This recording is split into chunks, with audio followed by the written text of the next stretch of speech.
હું છું ડોક્ટર મોહિત દવે.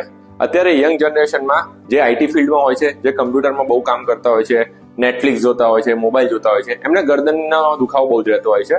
જે તમે ઘણી વખત દવા લગાવો, જેલ લગાવો તો પણ તમને કોઈ ફાયદો રહેતો નથી. એના માટેની 5 બેઝિક એક્સરસાઇઝ તમને શીખવાડી દઉં છું. એ તમે ખાલી બેઝિક એક્સરસાઇઝ 5 મિનિટ પણ કરશો તો તમને ઘણી રાહત મળશે. સૌથી પહેલા તો રિલેક્સ પોઝિશનમાં રહેવાનું છે. પછી ગરદનને ધીમેથી ઉપર તરફ લઈ જવાની છે અને સેમ વસ્તુ ધીમેથી નીચે તરફ લઈ જવાની છે.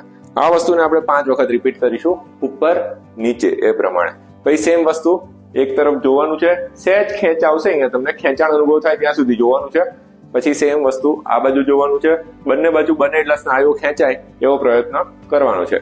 ત્રીજી એક્સરસાઇઝમાં ગરદનને આમ ઝુકાઈશું અને અહીંયા ખેંચાણ આવશે, અહીંયા સહેજ ખેંચાણ આવશે, એ પ્રમાણે ખેંચવાનું. સહેજ બહુ જોરથી નહીં ખેંચવાનું, બાકી તમને ગરદનનો દુખાવો વધી શકે છે. આ પણ આપણે આ જ કસરત આપણે 5 વખત રિપીટ કરીશું.